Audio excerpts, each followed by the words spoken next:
নমস্কার। মন পড়া পাখিতে সকলকে স্বাগত।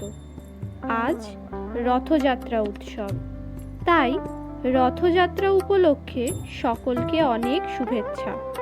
আচ্ছা, আপনি কি জানেন প্রতি বছর রথযাত্রার আগে জগন্নাথ, বলরাম এবং সুভদ্রার জ্বর হয় কেন?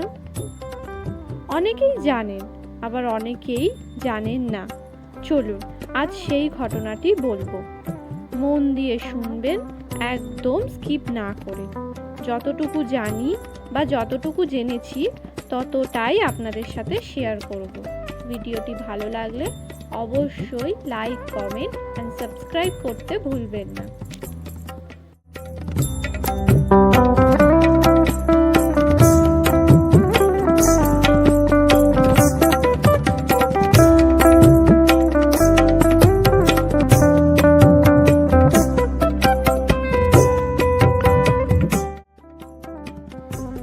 প্রতি বছর জ্যৈষ্ঠ মাসের পূর্ণিমা তিথিতে জগন্নাথ নিজের ভাই এবং বোনের সঙ্গে 108টি কলসির জলে পবিত্র স্নান করেন।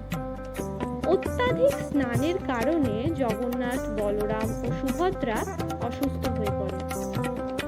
শাস্ত্র মতে জ্যৈষ্ঠ পূর্ণিমা ভগবান জগন্নাথের জন্মতিথি। জগন্নাথ ধামে ভগবান বিষ্ণু জগন্নাথ রূপে বিরাজ করেন। এটি একমাত্র মন্দির যেখানে ভগবানের বিগ্রহ কাষ্ঠের, আর এখানে জগন্নাথ নিজের দাদা বলভদ্র ও বোন সুভদ্রার সঙ্গে পূজিত হন। হাজার বছরের পরম্পরা অনুযায়ী প্রতি বছর জ্যৈষ্ঠ মাসে পূর্ণিমা তিথিতে জগন্নাথ নিজের ভাই এবং বোনের সঙ্গে 108টি কলসির জলে পবিত্র স্নান করেন।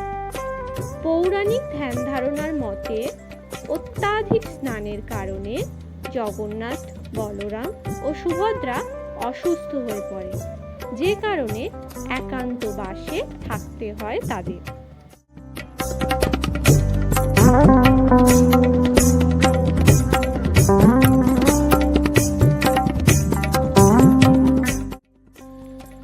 এরপর 15 দিনের জন্য মন্দির বন্ধ করে দেওয়া হয়। কয়েকজন পুরোহিত বৈদ্যের মতো ভগবানের সেবা করে, তার চিকিৎসা করে। অসুস্থ হয়ে পড়ার জন্য রত্নজড়িত বস্ত্রের পরিবর্তে সুতির শ্বেত বস্ত্র পরিধান করেন তারা। আভূষণও খুলে রাখা হয়। ভোজনে দেওয়া হয় ফল, ফলের রস, তরল পদার্থ। পঞ্চম দিনে বড় ওড়িয়া মঠ থেকে ফুলেরই তেল আসে, যা দিয়ে হালকা মালিশ করা হয়। এরপর রক্তচন্দন ও কস্তুরীর প্রলেপ লাগানো হয়। এ সময় তাকে হালকা খাবার যেমন দুধ, ফলের রস ও কয়েকটি আয়ুর্বেদিক ওষুধ খাওয়ানো হয়।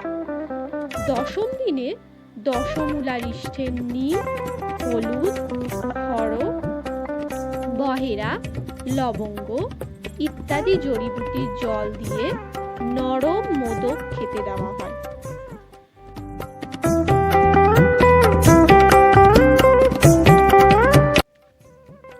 শাস্ত্র অনুযায়ী বিশ্বকর্মা বুড়ো কাষ্ঠমিস্ত্রি রূপে মূর্তি বানানোর সময় রাজা ইন্দ্রদ্যুম্নর সামনে শর্ত রাখেন যে তিনি দরজা বন্ধ করে মূর্তি বানাবেন।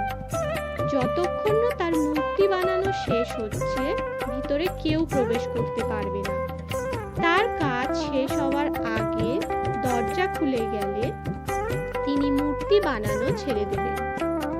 দরজা বন্ধর পিছনে মূর্তি নির্মাণের কাজ হচ্ছে কিনা তার তদারকির জন্য রাজা প্রতিদিন দরজার বাইরে দাঁড়িয়ে মূর্তি তৈরির আওয়াজ শুনতেন। এমনই একদিন কোনো আওয়াজ তার কানে না এলে তিনি অধীর হয়ে পড়েন। ভাবেন যে বিশ্বকর্মা নিশ্চয়ই মূর্তির কাজ ফেলে রেখে চলে গেছে। এই ভেবে রাজা দরজা খুললে শর্ত অনুযায়ী বিশ্বকর্মা সেখান থেকে অন্তর্ধান হয়ে যান। তখনও জগন্নাথ, বলরাম ও সুভদ্রার মূর্তি অসম্পূর্ণই ছিল। তাই দেখে রাজা বিলাপ করতে শুরু করলে বিষ্ণু রাজা ইন্দ্রদ্যুম্নকে বিলাপ না করতে বলেন। রাজাকে দর্শন দিয়ে জানান তিনি নারদকে কথা দিয়েছিলেন বাল্য রূপে এই আকারেই পৃথিবীলোকে বিরাজ করবে। এরপর তিনি রাজাকে 108টি ঘটের জলে তার অভিষেকের আদেশ দেন। সেই দিনটি ছিল জ্যৈষ্ঠ পূর্ণিমা।